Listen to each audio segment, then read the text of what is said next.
दोस्तों जय मसीह। आप सभी का प्रभु यीशु मसीह के नाम में फिर एक और बार बहुत बहुत स्वागत करता हूं 5 minutes Bible study with pastor Dhanraj के इस प्रोग्राम में। दोस्तों आशा करता हूं आप लोग खैरियत से हैं, सलामत हैं। मेरे यीशु मसीह ने आपको सुरक्षित रखा है। साथ ही साथ यकीन जानता हूं कि जितने वीडियोस, टॉपिक्स, खुलासे वचन के, उन सभियों को देखकर सुनकर आप लोग अपनी उन्नति कर रहे होंगे और साथ ही साथ दूसरों को भी शेयर कर रहे होंगे। दोस्तों उसी कड़ी में आज एक विषय पे बात करने पर हूं। विषय अपने आप में गंभीर है, समझने लायक है, सीखने लायक है।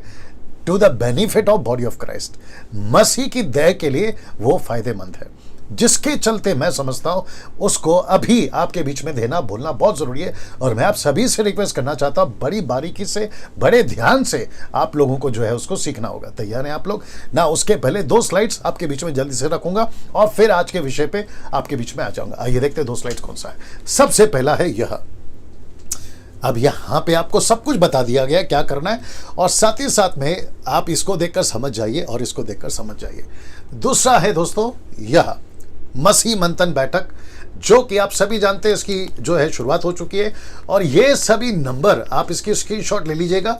ये सभी नंबर आपको कॉल करने हैं, आपको पता है कब करना है, कैसे करना है, इन सभी को आप लोग ध्यान में रखिएगा ना। दोस्तों आज का विषय जी बहुत बहुत ज्यादा गंभीर, सीखने लायक, समझने लायक है। और मैं समझता हूं कि आज इसको बोलना, आप सभी तक पहुंचाना, जितने भी आप लोग मुझे सुनते हैं, 91,000 सब्सक्राइबर, 91,000 प्लस मैं समझता हूं या 92 हो गया होगा, उन सभी की मैं रिस्पॉन्सिबिलिटी लेता हूं कि आपको खरी शिक्षा, सही शिक्षा आप तक पहुंचाऊं, आप सभी को बताऊं। उसी के चलते मैं परमेश्वर की आत्मा की अगुवाई में, पवित्र आत्मा की अगुवाई में बहुत सारे टॉपिक्स और बहुत सारे वचन के खुलासे आपके बीच में रख रहा हूं, जिसको आप लोग देखते हैं, सुनते हैं। ठीक है ना? तो अभी जिस विषय को मैंने लिया है, मैं रिक्वेस्ट करता हूं बड़े बारीकी से, बड़े ध्यान से समझिएगा और आपको अगर ठीक लगता है दूसरों तक जरूर पहुंचाएगा।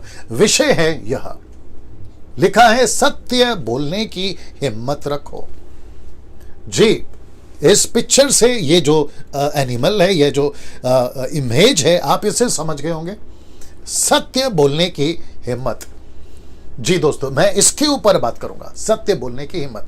नाउ इस विषय को मैंने क्यों चुना, मैं ये विषय आपके बीच में क्यों रख रहा हूं और मैं इस पर बात क्यों कर रहा हूं, क्योंकि आज की तारीख में इस हिम्मत की हम सभियों को जरूरत है। ऐसे हिम्मत की हम सभी को जरूरत है। जो पास्टर सभी देख रहा है उसको ऐसे हिम्मत की जरूरत है। जो चर्च के मेंबर अभी देख रहे हैं उनको इस हिम्मत की जरूरत है। जो क्राइस्ट फॉलोवर्स है, जो यीशु के अनुयायी हैं, उनको इस हिम्मत की जरूरत है। और आज के 21वीं सदी में मॉडर्न चर्चेस में, जहां सब कुछ वचन को जो है तोड़ मरोड़ कर, मैनिपुलेट कर कर, ट्विस्ट कर कर पेश किए जा रहे हैं, उसके बीच में ऐसे हिम्मत की जरूरत है। और जिसके लिए मैंने टाइटल रखा है, टॉपिक रखा है, सत्य बोलने की हिम्मत रखो। इस पे बात करने पर हूं ना। दोस्तों इसको सपोर्ट करने के लिए या फिर इसको मजबूत करने के लिए स्टेटमेंट को एक वचन है जो आपके बीच में रख रहा हूं। आइए देखते हैं कौन सा, ये वाला। पहला पत्रस 4:11, 1 पीटर चैप्टर 4 वर्स 11 लिखा है, यदि कोई बोले तो ऐसा बोले मानो परमेश्वर का वचन। इसका मतलब है कि जब आप कभी बोलते हो तो आपको ऐसा बोलना है मानो आप परमेश्वर का वचन बोल रहे हैं। यीशु, आपको याद होगा, यीशु के बारे में एक चलन प्रचलित थी। वो क्या चलन था कि यीशु जब भी बोलता है अधिकार से बोलता है। सी दैट इमेज, वो इमेज को देख लीजिए।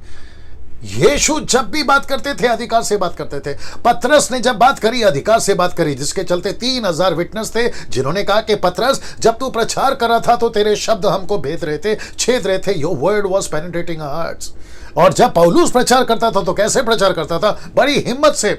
पहली सदी की कलीसिया नहीं डरती थी सत्य बोलने पे, वचन को बोलने पे। पहली सदी की कलीसिया छोड़िए, आपकी पिछली पीढ़ी यानी कि 18वीं, 19वीं, 20वीं सदी तक जो मिशनरी थे, जो प्रभु के लोग थे, जो क्राइस्ट फॉलोवर थे, वो ऐसा दहाड़ते थे, वो ऐसा बोलते थे। और आज भी 21वीं सदी में कुछ 10% लोग बचे हैं भारत में, विश्व में, जो ऐसा सत्य बोलते हैं, जो दहाड़ते हैं, जो सत्य बोलने की हिम्मत रखते हैं।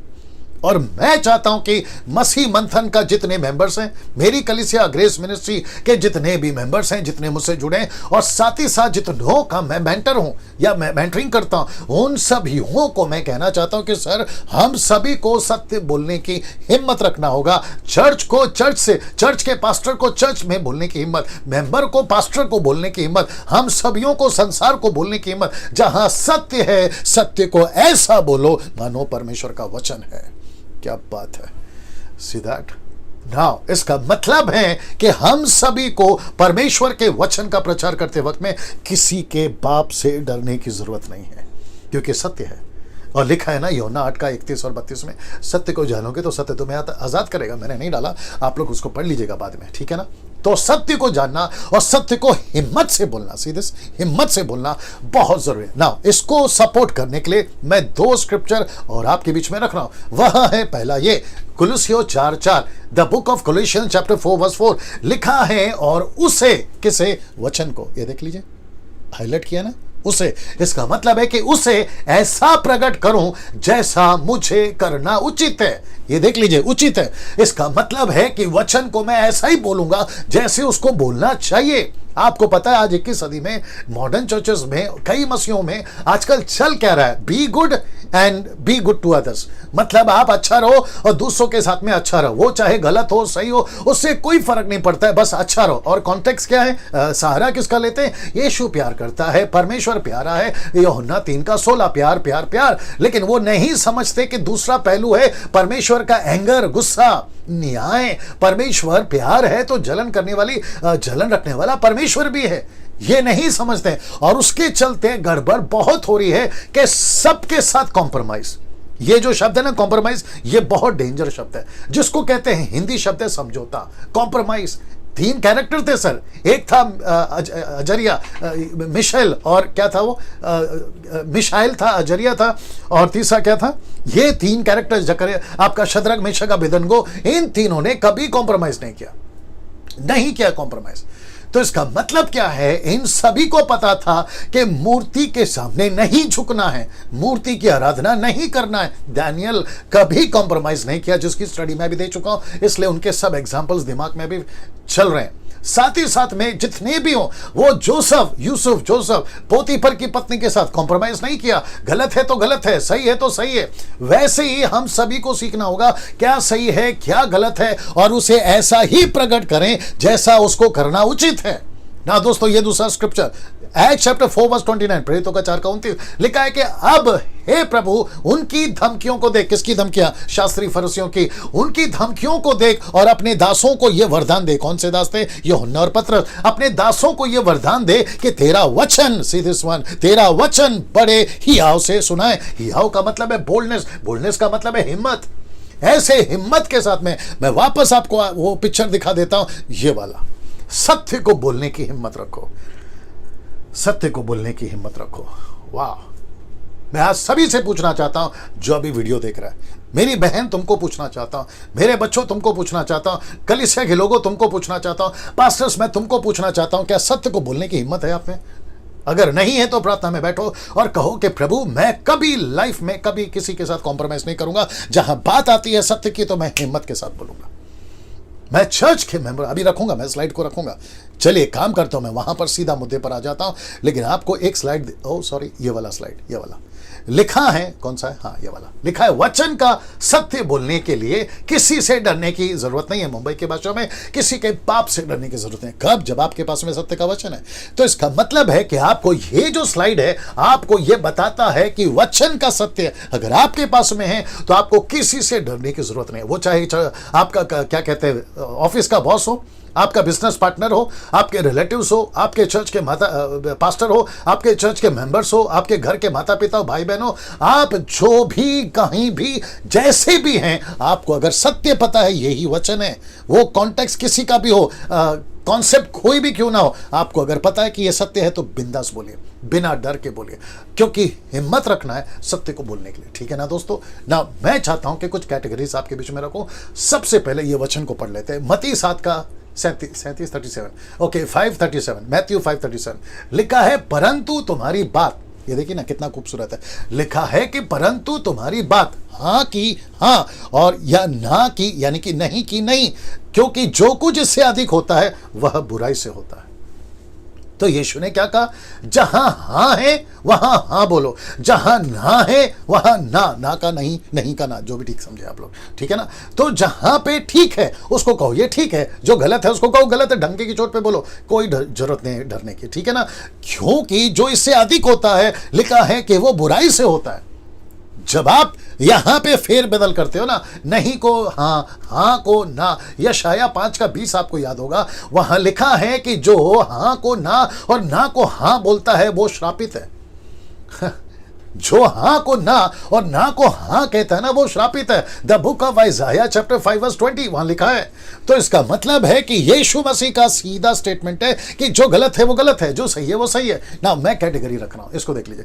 सबसे पहले चर्च का सेवक चर्च के सदस्यों से हिम्मत के साथ में सही बोले, ये गलत है चर्च के लोगों, तो हिम्मत रखो। कुछ लोग क्या करते हैं पता है, क्योंकि पास्टर को पता चलता है, अब ये जजमेंटल स्टेटमेंट नहीं है, बात को समझो, खबरदार करने वाली बात है, होशियार करने वाली बात है, जिसके चलते मैं बोल रहा हूं। कुछ सेवक कुछ पास्टर्स क्या करते हैं, अगर चर्च का मेंबर थोड़ा सा अमीर है, रिच है, पैसा ज्यादा देता है, ऑफरिंग ज्यादा देता है, तो उसको करेक्शन कम करते हैं।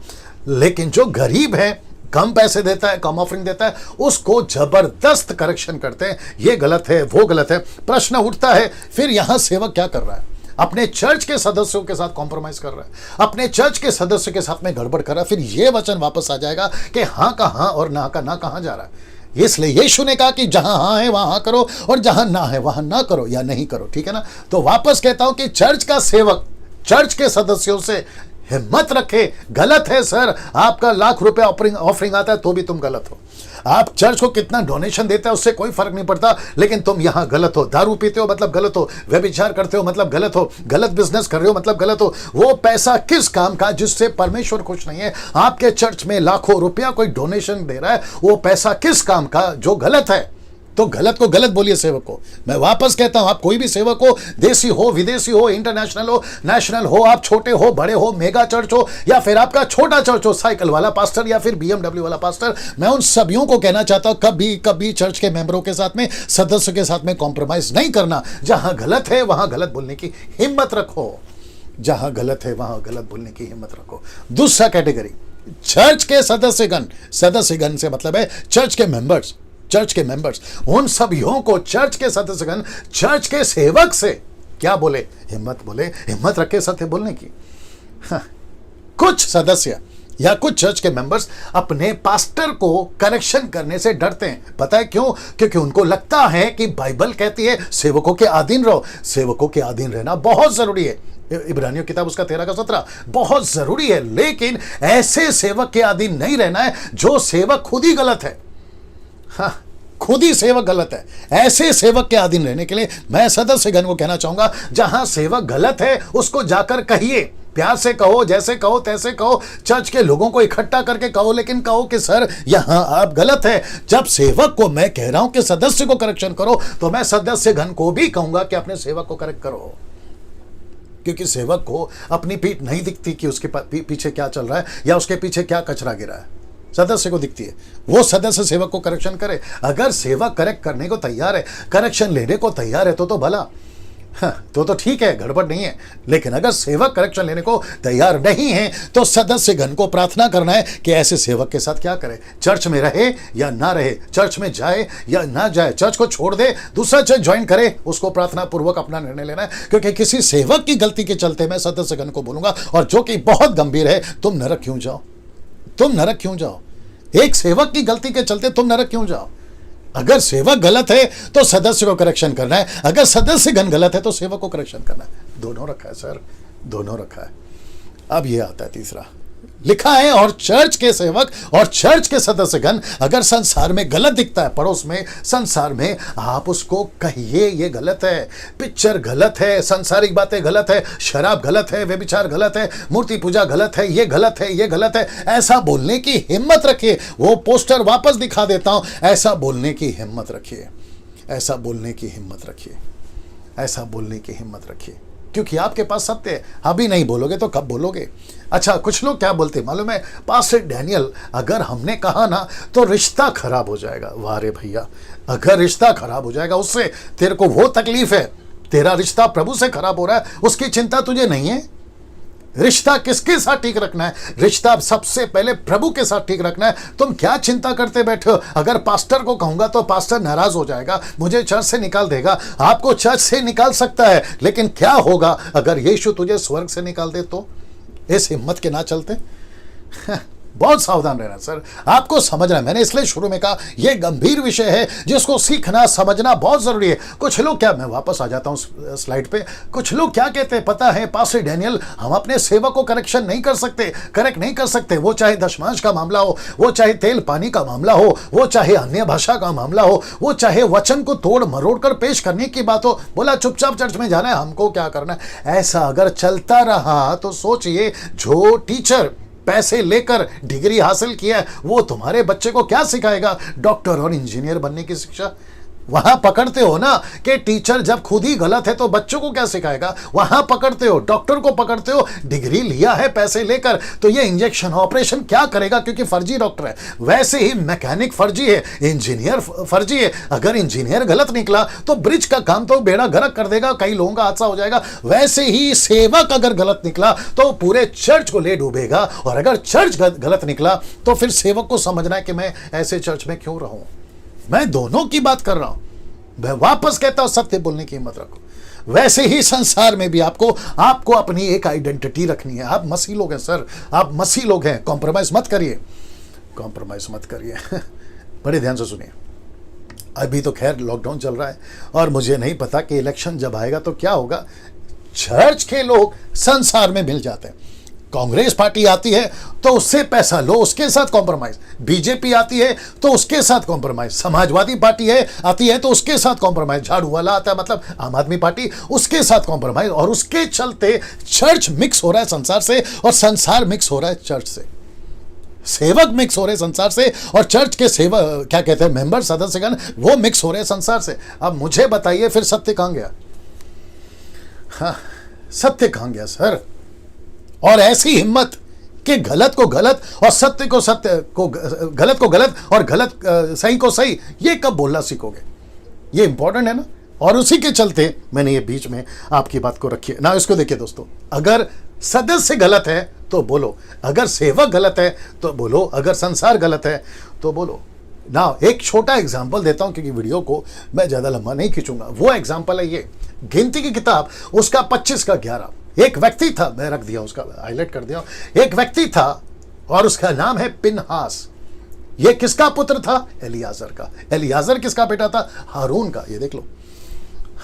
तो इसका मतलब है कि पिनहास हारून का पोता, या फिर ऐसे कह लो कि हारून उसका दादा, और बीच में था ये एलियाजर और उसका बेटा पिनहास। अब आप पूछोगे कि पिनहास ने क्या किया, तो इसका 1 से पढ़िए, 25 का 1 से पढ़िए, जहां पे इस्राएलियों ने मूर्ति पूजा की अविश्वासियों के साथ जाकर, अविश्वासियों के साथ में गलत काम किया, व्यभिचार किया, मूर्ति पूजा किया। और जब ये हो रहा था तो परमेश्वर की जलन उठी, और उस जलन के चलते जब परमेश्वर गलत को गलत, सही को सही बता रहा था, एक व्यक्ति, इजरायली व्यक्ति जाकर किसी अविश्वासी लड़की के साथ में जब वो गलत काम कर रहा था तो पिनहास उठा और उसने जाकर उसका कत्ल कर दिया, उसको मार दिया पूरे इजरायलियों के सामने।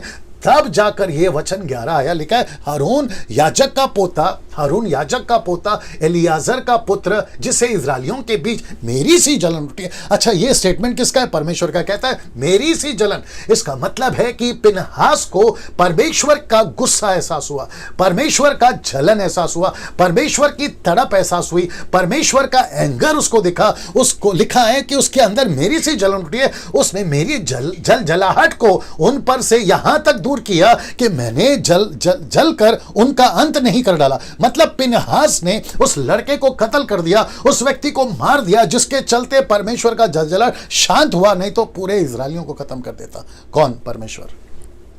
सो ये लड़का जिसका नाम है पिनहास, इसके अंदर क्या थी बात? कौन सी बात थी? उसके अंदर ये बात थी, वापस दिखा देता हूं। उसके अंदर ये बात थी, ये वाली बात।